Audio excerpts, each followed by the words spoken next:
Hello everyone. आज हम pharmaceutics का जो सिलेबस है वो कवर करने वाले हैं। बी फार्म फर्स्ट ईयर का फर्स्ट सेमेस्टर का।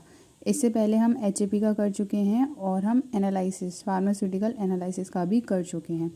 अपने इन्हीं सिलेबस के अकॉर्डिंग जो है हम आगे अपना पूरा सिलेबस कवर करते हुए चलेंगे और उनके वीडियो लेक्चर्स बनाते हुए चलेंगे जैसे जैसे आपके सिलेबस हैं उनके अकॉर्डिंग। तो आज हम ये वाला सिलेबस कवर करते हैं, ठीक है। इसमें जो हमारी फर्स्ट यूनिट में उसमें हमें क्या क्या पढ़ना है।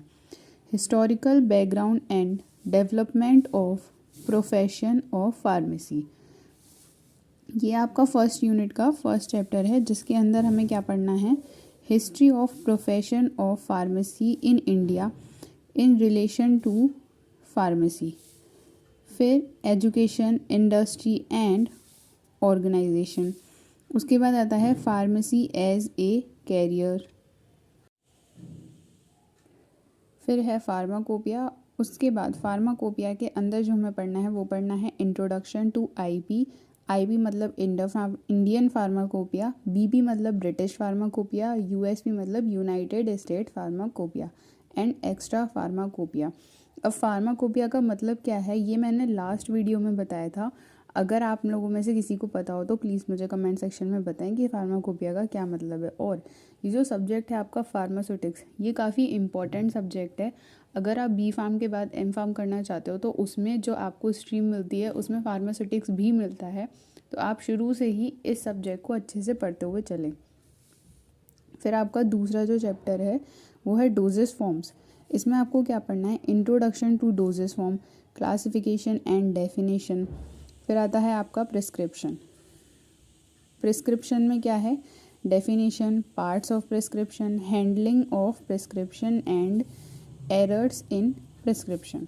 उसके बाद हम पढ़ेंगे पोसोलॉजी। पोसोलॉजी में आएगा डेफिनेशन, फैक्टर्स अफेक्टिंग पोसोलॉजी। फिर आता है paediatric dose calculations based on age, body weight and body surface area. इसके बाद आती है सेकेंड यूनिट। इसमें हम क्या कवर करेंगे, फार्मास्यूटिकल कैलकुलेशन। अब फार्मेसी में आप सोच रहे होगे कैलकुलेशन का क्या है, तो जैसे कि हमें थोड़ा सा मैथ पढ़ना पड़ता है वैसे ही हमें कैलकुलेशंस भी पढ़नी पड़ती है। लेकिन ये बहुत थोड़े लेवल की, या फिर ऐसे बोल सकते हो एकदम छोटे लेवल की जो मैथ्स होती हैं, बहुत इजी जो लेवल की मैथ होती है, ये वो वाली मैथ होती है जो कि एक बायो का जो बच्चा होता है या जिसके पास बायोलॉजी होती है या ट्वेल्थ में पीसीएम होता है वो आराम से कर सकता है। तो इतनी हार्ड मैथ इसमें नहीं होती है या इतनी हार्ड कैलकुलेशन नहीं होती है। तो इसमें हमें क्या क्या पढ़ना है, weight and measures, imperial and metric system. फिर आता है calculations involving percentage solution, alligation, proof spirit and isotonic solution based on freezing point and molecular weight. फिर इसका जो नेक्स्ट चैप्टर है वो है पाउडर्स, जिसमें आपको पढ़ना है definitions, classification, advantage and disadvantages, simple and compound powders, official preparation, dusting powders, effervescent and hygroscopic powders. फिर है आपका eutectic mixture and geometric dilutions. इसके बाद जो आपका नेक्स्ट चैप्टर है वो है लिक्विड डोजेस फॉर्म।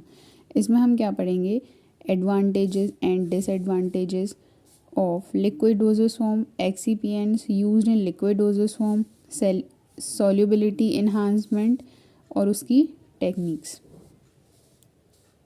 फिर है आपका थर्ड चैप्टर में आपको क्या पढ़ना है, मोनोफेजिक लिक्विड्स। इसमें हम पढ़ेंगे मोनोफेजिक लिक्विड में इसकी डेफिनेशन कि मोनोफेजिक लिक्विड जो होते हैं वो होते क्या हैं, and preparation of gargles, mouth washes, throat paint और ear drops, nasal drops, enemas, syrups, elixirs, liniments and lotions.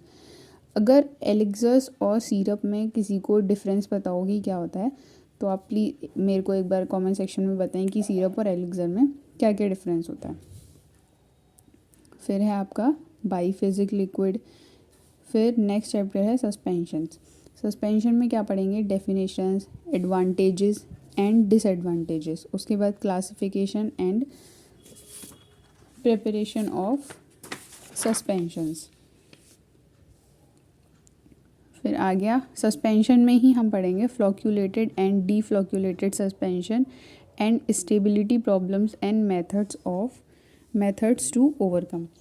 फिर आता है इमल्शंस, इसके हम पढ़ेंगे definition, classification, emulsifying agent, test for identification of type of emulsions, methods of preparation and stability problem and method to overcome. जो हमें suspension में पढ़ना है वही सेम हमें इमल्शन में भी पढ़ना है। फिर आते हैं अपनी 4th यूनिट पे। 4th यूनिट में हम पढ़ेंगे सपोजिटरीज़ एंड फार्मास्यूटिकल इनकम्पैटिबिलिटीज़। इसमें भी हम डेफिनेशन, डिसएडवांटेज, एडवांटेजेस, जो भी चीज़ें आएंगी वो सारी कवर करते हुए चलेंगे।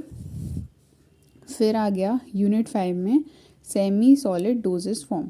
इसमें क्या क्या है, इसमें भी definition, classification, mechanism of factors influencing dermal penetration of drugs, penetration of ointment, pastes, ये जो सारी चीज़ें हैं ये हम अपना सारा सिलेबस कवर करते हुए चलेंगे आगे जो हम नेक्स्ट वीडियोस लेक्चर बनाएंगे उनमें। तो अगर आपको ये वीडियो यूज़फुल लगी हो या ये सिलेबस आपको यूज़फुल लगा हो तो आप इसे पूरा एक बार लिख लें। वैसे तो सिलेबस मिल ही जाता है, अब कोई दिक्कत नहीं है, ऑनलाइन मिल जाता है, लेकिन आप चाहो तो लिख भी सकते हो। लिखने से क्या है, थोड़ा आपके दिमाग में भी हो जाएगा कि हाँ ये चीज़ें हमें पढ़नी है, और नहीं भी तो कोई दिक्कत नहीं है, आप ऐसे ही कर सकते हो। बाकी हम आगे नोट्स जो हैं वो बनाएंगे और फिर इनकी वीडियोस भी बनाएंगे आगे, लेक्चर वगैरह सारे।